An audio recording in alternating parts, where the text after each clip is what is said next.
वेणी संहार नाटक के प्रारंभ में हमने 2 श्लोकों का अध्ययन किया, जिसके अंदर ये बताया गया कि किसी भी काव्य या नाटक को प्रारंभ करते समय हम अपने इष्ट जो देवी देवता हैं उनका स्मरण करते हैं, उनसे आशीर्वाद लेते हैं, जिससे हमारे जो काव्य या जो हमारी रचना है उसकी निर्विघ्न रूप में समाप्ति हो सके। तो इसी क्रम में आगे बढ़ते हुए आज हम तृतीय श्लोक जो प्रथम अंक का है उसके विषय में अध्ययन करेंगे, जो एक नांदी पाठ के साथ साथ जहाँ भगवान शिव की आराधना की गई है उसी के साथ साथ यहाँ पर विषय वस्तु की भी सूचना दे दी गई है। श्लोक है सदृष्ट सप्रेम देव्या किम इदमिति भयात संभ्रमाच आशुरिभि शांत अन्ते तत्वसारे सकरुणम ऋषिभि विष्णुना सस्मितेन आकृष्य अस्त्रम स गर्वै उपशमित वधु संभ्रमय दैत्यवीरे सानंदम देवताभिमय पुरदहने धूर्जटी पातु युष्मान। कि मय जो दानव है उसके द्वारा निर्मित त्रिपुरासुर के नगरों को भस्म करने के समय दृष्ट सप्रेम देव्या देवी पार्वती के द्वारा प्रेम पूर्वक देखे गए। किम इदम इति यह क्या है, इस प्रकार भयपूर्वक असुर स्त्रियों के द्वारा देखे गए। शांत अंत तत्व सारे शांत चित्त वाले तथा संसार के तत्व या सार को जानने वाले ऋषियों के द्वारा करुणापूर्वक देखे गए। विष्णुना सस्मितेन भगवान विष्णु के द्वारा आश्चर्यपूर्वक या मुस्कुराहट के साथ में देखे गए। उपशमित वधु संभ्रमय अपनी स्त्रियों की घबराहट को शांत करने के लिए सगर्वई गर्वीले दैत्यवीर जो दैत्यवीर हैं राक्षस हैं उनके द्वारा आकृष्य अस्त्र खींच लिए गए हैं। अस्त्र इस प्रकार से गर्वपूर्वक देखे गए। सानंदम देवता भी और देवता आदियों के द्वारा आनंद पूर्वक हर्ष के साथ देखे गए। धूर जटी जटाओं को सिर पर धारण करने वाले भस्म आदि को लगाने वाले जो भगवान शिव हैं। पातु युष्मान है, आप सभी की रक्षा करें या हमारा कल्याण करें। इस प्रकार से यहाँ पर एक नांदी पाठ के साथ साथ जहाँ भगवान विष्णु की स्तुति की गई है, इस तरह से ये नांदी पाठ का भी है और साथ ही साथ में इसमें जो वेणी संहार जो नाटक है उस श्लोक के माध्यम से यहाँ पर काव्यार्थ की भी सूचना दी गई है। एक तरह से विषय वस्तु की सूचना भी दी गई है कि जैसे महाभारत युद्ध में द्रौपदी के द्वारा प्रेम पूर्वक देखे गए आसुरी प्रकृति वाले दुर्योधन आदि की जो स्त्रियां हैं भानुमति आदि के द्वारा भय और उद्वेग से देखे गए। व्यास आदि मुनियों के द्वारा दया के साथ तथा गर्वीले दैत्य घटोत्कच आदि के द्वारा हथियार उठाकर देखे गए। कृष्ण के द्वारा मुस्कुराहट के साथ और इंद्र आदि देवताओं के द्वारा हर्ष पूर्वक देखा गया। ये एक प्रकरण है, यानी कि हर प्रसंग में सबका अपना अलग अलग एक रिएक्शन है, तो उसकी भी यहाँ एक तरह से संकेत किया गया है। साथ ही इस श्लोक के माध्यम से ये बताया है कि इस नाटक में श्रृंगार, भयानक, शांत और वीर इन सभी रसों का प्रयोग किया गया है। यदि छंद की दृष्टि से देखें तो यहाँ पर श्रृंगधरा छंद का प्रयोग किया गया है। तो नांदी पाठ के साथ साथ अब आने वाले विषय की ओर इस श्लोक के माध्यम से संकेत किया है। विषय की ओर आगे बढ़ते हुए नांदी पाठ के पश्चात सूत्रधार जो है वो कहता है कि बस इतने ही प्रसंग में, अर्थात अब अधिक विस्तार की आवश्यकता नहीं है।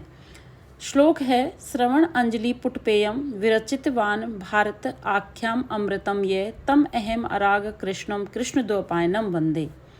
कि जिसने श्रवण अंजलि पुटपेयम कान रूपी अंजलि से पान करने के योग अमृतम अमृत के समान विरचितमान भारत आख्यातम विस्तृत महाभारत की रचना की, तम उस महर्षि वेदव्यास को अहम अराग अकृष्णम जो निस्वार्थ निष्पाप हैं, कृष्ण द्वैपायनम जिनको कृष्ण द्वैपायन भी कहा जाता है, ऐसे उस महर्षि वेदव्यास की बंदे मैं वंदना करता हूँ।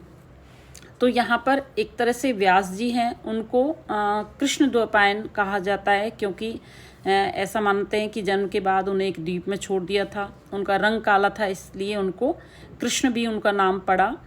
और वेदों को वर्तमान रूप में उन्होंने व्यवस्थित किया, इस कारण से उनको वेद व्यास भी वो कहे जाते हैं। तो इस श्लोक में श्रवण अंजलि पुटत्व का जो आरोप है उसमें भारत में अमृतत्व का जो आरोप किया है वो एक तरह से निमित्त है। तो यहाँ पर इस जो प्रयुक्त छंद है वो आर्या है और इस तरह से महर्षि वेदव्यास की ओर संकेत किया है जो महाभारत के रचयिता हैं जिन्हें विस्तृत महाभारत की रचना की। चारों ओर देख करके मैं आप सभी जो माननीय सभासद महानुभाव हैं उनसे कुछ निवेदन करना चाहता हूँ। श्लोक है कुसुम अंजलि अपरे इव प्रकीर्यते काव्य बंदे एशो अत्र है मधुली है इव मधु बिंदु अनविरल नानापि भजत गुण लेशान। कुसुम अंजलि अपरे इव दूसरी ओर, कुसुम अंजलि इव फूलों की अंजलि के समान, काव्य बंधे एशो यह काव्य रचना, एशो यह काव्य रचना अत्र प्रक्रियते यहाँ बिखेरी जा रही है या इस काव्य का यहाँ पाठ किया जा रहा है। मधुलीय एव भौरों के समान, जिस प्रकार भौरे मधु बिंदु अन्वित मधु की बूंदों का पान करते हैं उसी प्रकार गुणलेशान भजते मधुलीय एव उसी प्रकार अल्पमात्र गुणों से युक्त मेरे इस काव्य का आप भी पान करें या इस काव्य के अल्प भी गुणों को आप ग्रहण करें। तो इस प्रकार से जो वेदव्यास जी हैं उन्होंने अपनी एक तरह से निरभिमानता इसमें प्रकट की है कि इस काव्य की रचना में यदि थोड़े बहुत भी गुण हैं तो जिस प्रकार भौरे फूलों से मधु का पान करते हैं उसी प्रकार से यदि थोड़े भी इस काव्य के अंतर्गत गुण हैं तो आप सभी उन गुणों को ग्रहण करें। यहाँ पर कवि केसरी सिंह अथवा जो द्विराज पदवी से विभूषित भट्ट नारायण कृत जो बेणी संगार नाटक है उसका एक तरह से अभिनय के लिए सभी पात्र तैयार हैं। अतः कवि का जो परिश्रम है उसके विचार से श्रेष्ठ जो आख्यान है उसके प्रति आदर भाव से यह नए नाटक को देखने की उत्कंठ जो अभिलाषा है उसके कारण से सभी लोगों को शांतचित होने की इसमें प्रार्थना की जा रही है। नेपथ्य में कहते हैं कि शीघ्रता करें, ये राज्य कर्मचारी आर्य विदुर की आज्ञा से सभी नटों को आज्ञा दे रहे हैं कि बाजे बजाने आदि का जो कार्य है वो बिना किसी प्रकार की कमी के आरंभ कर दिए जाएं, क्योंकि देव की पुत्र जो सुदर्शन चक्रधारी भगवान कृष्ण है वो महाराज दुर्योधन के शिविर में जाना चाहते हैं। अब उनके प्रवेश करने का समय आ गया है। उनके साथ में व्यास मुनि, नारद, तुमरु, परशुराम आदि सभी श्रेष्ठ महर्षि रहेंगे। भारतवर्ष के कल्याण की इच्छा से उन्होंने स्वयं पांडवों की ओर से दूत कर्म स्वीकार किया है। सूत्रधार सुनता है और आनंद के साथ कि ओह, संपूर्ण जगत की उत्पत्ति, रक्षा और संहार में समर्थ विष्णु भगवान ने आज स्वयं इन भरतवंश तथा समय राज समूह को अनुग्रहित किया है, क्योंकि इन कुरु और पांडवों के राजकुमारों की संग्राम रूपी प्रलग्नि को शांत करने के लिए जो भगवान स्वयं दूत बनकर वे संधि कराने की चेष्टा कर रहे हैं, तो पारिवार्षिक तो ये निश्चय ही हर्ष का विषय है। तो क्यों नहीं इस समय एक संगीत का प्रारंभ किया जाए इस प्रकार से। और फिर एक तरह से यहाँ पर जो कृष्ण हैं वो पांडवों की ओर से कुरुवंश के दुर्योधन आदि के पास आते हैं कि युद्ध की अपेक्षा क्यों न हम आपसी सहमति से संधि कर ले। तो इस विषय वस्तु की ओर यहाँ पर इनमें संकेत किया गया है। आने वाले वीडियो में हम इसके आगे के विषय की जानकारी प्राप्त करेंगे। धन्यवाद।